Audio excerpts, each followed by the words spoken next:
नमस्कार साथियों, आप लोगों के लिए फिर से मैं आंसर की लेके आ गया हूँ साइकोलॉजी की। तो आप लोग जो भी विद्यार्थी देख रहे हैं हमारी क्लासें को लगातार देखते रहिए। आपको हर शिफ्ट के हर टॉपिक के क्वेश्चन मिलेंगे, आपके हर टॉपिक के क्वेश्चन मिलेंगे, चाहे साइंस हो, चाहे एसएसटी हो, चाहे आपके लेवल 1 हो। ठीक है, सबके क्वेश्चन आपको मिलने वाले हैं, तो आप हमारे साथ जुड़े रहिए।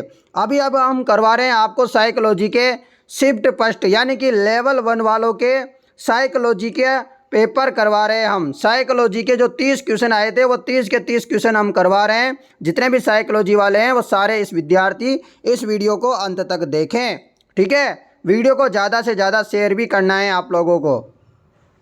तो पूरा हम आपको करवाने वाले हैं, आप ध्यानपूर्वक देखना और वीडियो को शेयर कर देना। तो ये रहा, हम आपको शुरू करवा रहे हैं बाल विकास एवं शिक्षा शास्त्र। तो चलिए शुरू करते हैं 30 जो आपके क्वेश्चन थे। चलिए, निम्नलिखित में से कौन सा या कौन से कथन असत्य हैं, बताइए।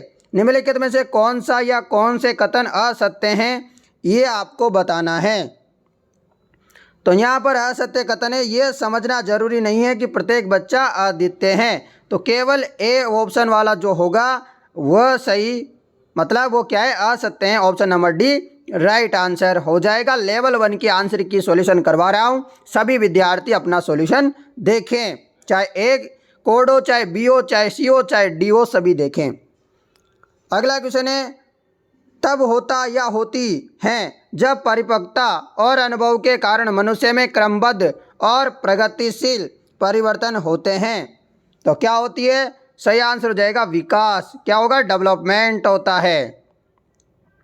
अगला क्वेश्चन, निम्नलिखित में से कौन सी बचपन की विशेषता नहीं है। बचपन की विशेषता कौन सी नहीं है, तो वह नहीं है खिलौना आयु यानी कि टॉय एज। कौन सी, टॉय एज, खिलौना आयु आपका राइट आंसर हो जाएगा। नेक्स्ट क्वेश्चन, प्रकृति एवं पोषण विवाद निम्नलिखित में से किससे संबंधित है। प्रकृति एवं पोषण विवाद निम्नलिखित में से किससे संबंधित है। इसका राइट आंसर हो जाएगा आनुवंशिकी एवं वातावरण। क्या होगा, आनुवंशिकी एवं वातावरण इसका राइट जवाब होगा। अगला क्वेश्चन, प्रतिभाशाली बालक की बुद्धि लब्धि होती है।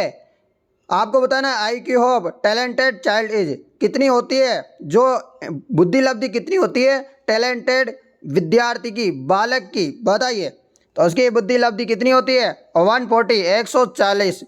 नेक्स्ट क्वेश्चन, स्कूलों को व्यक्तिगत स्कूलों को व्यक्तिगत भिन्नताओं का ध्यान रखना चाहिए क्योंकि, बताइए। स्कूलों को व्यक्तिगत भिन्नताओं का ध्यान रखना चाहिए क्योंकि, किस लिए, बताइए।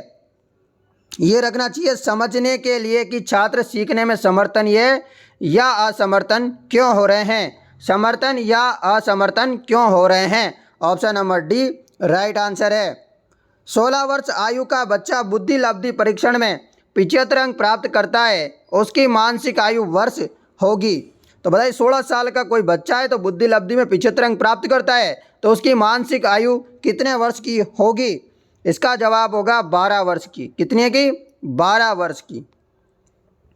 अगला क्वेश्चन है आप लोगों के लिए, प्रत्येक व्यक्ति का कार्य निश्चित योग्यताओं का प्रतिबिंब होता है।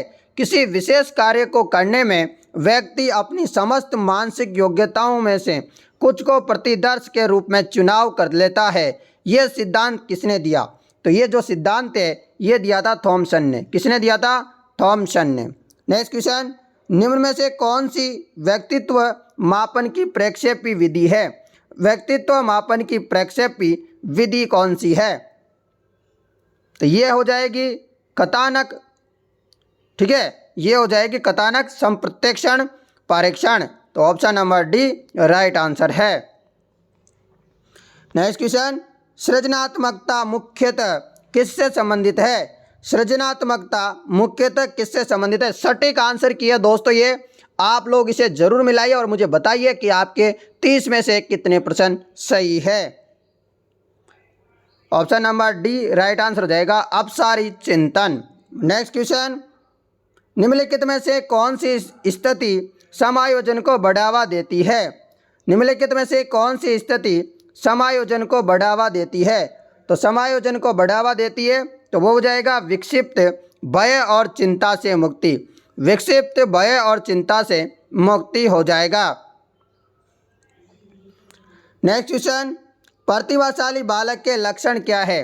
तो जो प्रतिभाशाली व्यक्ति होता है, बालक होता है, उसके लक्षण क्या है? तो उसके लक्षण आपके यहाँ पर राइट आंसर हो जाएगा ऑप्शन नंबर बी, 1 और 2, यानी कि अभिव्यक्ति में नवीनता और जिज्ञासा। पर बोर्ड में 2 आंसर मान सकते हैं। जिन्होंने सी आंसर लगाया है उनका भी सही हो सकता है और बी वाला भी सही हो सकता है। अभी इनमें 50-50% का चांस है। 50-50% आप रेशियो लगा सकते हैं। इन दोनों ऑप्शनों में से कोई सा भी बोर्ड सही मान सकता है। नेक्स्ट क्वेश्चन, बुद्धि लब्धि के लिए निम्नलिखित फॉर्मूला किसने दिया था? बुद्धि लब्धि इज इक्वल टू मानसिक आयु अपॉन कालानुक्रमिक आयु इंटू 100। ये जो सूत्र है बुद्धि लब्धि का, ये फॉर्मूला किसने दिया था आपको बताना है। तो ये फॉर्मूला किसने दिया था? ये दिया था टर्मन ने। किसने दिया था? टर्मन ने। नेक्स्ट क्वेश्चन, रवि का बुद्धि परीक्षण इंगित करता है कि वह औसत से लेकर औसत से अधिक बुद्धिमत्ता की श्रेणी में आता है। हालांकि पढ़ने, वर्तनी, सामाजिक विज्ञान और विज्ञान में उसके ग्रेड बहुत कम है। उसके गणित के ग्रेड काफ़ी अधिक है। रवि लेखन कौशल में अच्छा है। रवि में अधिक संभाव्यता है। तो क्या अधिक संभाव्यता है ये आपको बताना है। इसका जवाब हो जाएगा डिस्लेक्सिया, यानी कि पढ़ने से संबंधित विकृति। नेक्स्ट क्वेश्चन, सीखना व्यवहार में उत्तरोत्तर सामंजस्य की एक प्रक्रिया है। सीखना व्यवहार में उत्तरोत्तर सामंजस्य की एक प्रक्रिया है। यह कथन किस शिक्षाविद के द्वारा दिया गया? तो किस शिक्षाविद के द्वारा दिया गया? ये दिया गया स्किनर के द्वारा। किसके द्वारा? स्किनर के द्वारा। कक्षा 2 की छात्रा सृष्टि को अध्यापिका ने मूल गणित विषय के सवाल करवाए। अगले दिन उसने बाजार में सामान खरीदने के उपरांत दुकानदार द्वारा की गई योग की गलती को चिन्हित करके सही करवाया। ये अधिगम का कौन सा प्रकार है? तो ये अधिगम का कौन सा प्रकार है? तो ये सकारात्मक स्थानांतरण। क्या हो जाएगा? पॉजिटिव ट्रांसफर हो जाएगा। नेक्स्ट क्वेश्चन, एक व्यक्ति में एक समय पर 2 विपरीत इच्छाओं का होना कहलाता है। तो क्या कहलाता है? तो वह कहलाता है द्वंद्व। क्या हो जाएगा? द्वंद्व, कॉन्फ्लिक्ट। नेक्स्ट क्वेश्चन आप लोगों के लिए, निम्न में से किस सिद्धांत को पुनर्बलन का सिद्धांत भी कहते हैं? ये मैंने जिस दिन आंसर की सॉल्यूशन करवाया था आपको, ठीक है, उस दिन भी बताया था पुनर्बलन का सिद्धांत भी कहते हैं किसको, बताइए। तो क्या हो जाएगा? क्रिया प्रसूत अनुबंधन सिद्धांत। क्या हो जाएगा? क्रिया प्रसूत अनुबंधन सिद्धांत। नेक्स्ट क्वेश्चन, निम्नलिखित में से बताइए, निम्नलिखित में से उस उदाहरण का चयन कीजिए जो आंतरिक अभिप्रेरणा को दर्शाता है। तो आंतरिक अभिप्रेरणा को दर्शाता है वो जाएगा मेगा अपने परियोजना कार्य के लिए विभिन्न स्रोत तलाश रही है क्योंकि वह नई जानकारी प्राप्त करने में रुचि रखती है।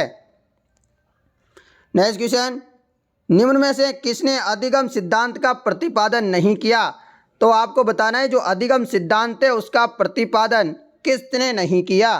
तो किसने नहीं किया? तो वो नहीं किया बीएस ब्लूम ने। किसने? बीएस ब्लूम ने नहीं किया। नेक्स्ट क्वेश्चन, बार बार बच्चों को सजा से बचने या इनाम पाने के लिए सीखने की गतिविधियों में संलग्न होने के लिए कहना क्या दर्शाता है? तो वह क्या दर्शाता है? तो वह दर्शाता है बच्चों की प्राकृतिक रुचि और सीखने में शामिल होने की जिज्ञासा को कम करता है। नेक्स्ट क्वेश्चन, आरटीई एक्ट अधिनियम 2009 के अनुसार शिक्षकों के लिए प्रति सप्ताह काम के निर्धारित घंटे हैं। तो कितने घंटे हैं? 45 घंटे, 45 घंटे। अगला क्वेश्चन, निम्न में से कौन सा एक उत्तम परीक्षण की विशेषताओं से भिन्न है? उत्तम परीक्षण की विशेषताओं से भिन्न है, आपको बताना है। इसका जवाब हो जाएगा अभिक्षमता। क्या होगा? अभिक्षमता। शिक्षार्थी केंद्रित पाठ्यक्रम में निम्नलिखित में से कौन सबसे महत्वपूर्ण है? तो बताइए, शिक्षार्थी केंद्रित पाठ्यक्रम में निम्नलिखित में से कौन सबसे महत्वपूर्ण है? इसका जवाब होगा बच्चा, चाइल्ड। नेक्स्ट क्वेश्चन, एक चिंतनशील शिक्षक कक्ष में ऐसी परिस्थिति उत्पन्न करता है कि छात्र क्या करेगा? बताओ। तो जवाब होगा कक्ष में शिक्षक के व्याख्यान के नोट्स ले सके। नेक्स्ट क्वेश्चन, क्रियात्मक अनुसंधान का अर्थ है, क्रियात्मक अनुसंधान का अर्थ है, तो इसका अर्थ क्या होगा? अर्थ होगा एक अनुप्रयुक्त अनुसंधान। क्या होगा?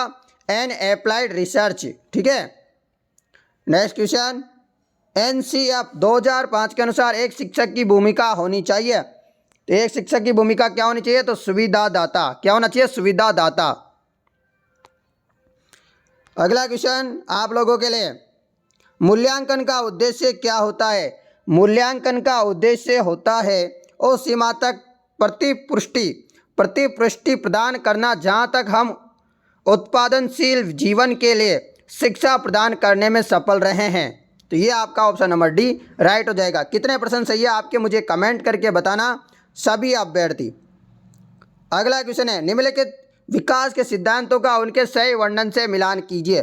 तो सही वर्णन से मिलान करना है समीप दूराभिमुख दिशा। तो क्या हो जाएगा? ये हो जाएगा सिद्धांत का वर्णन शरीर के केंद्र से बाहर की ओर सिर पदाभिमुख दिशा।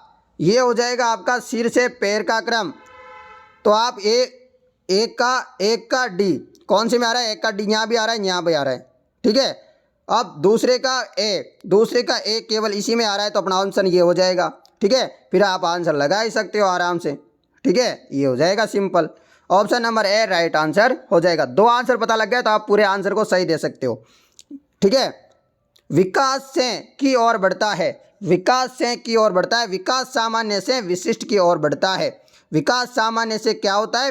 विशिष्ट की ओर बढ़ता है। Option number A right answer है। अब 30 में से कितने % सही है आपके मुझे कमेंट करके ज़रूर बताइए।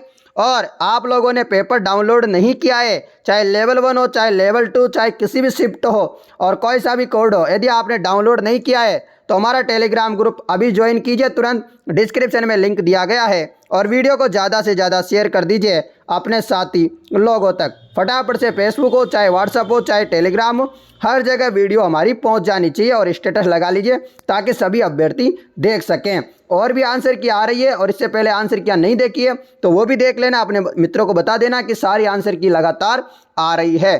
धन्यवाद।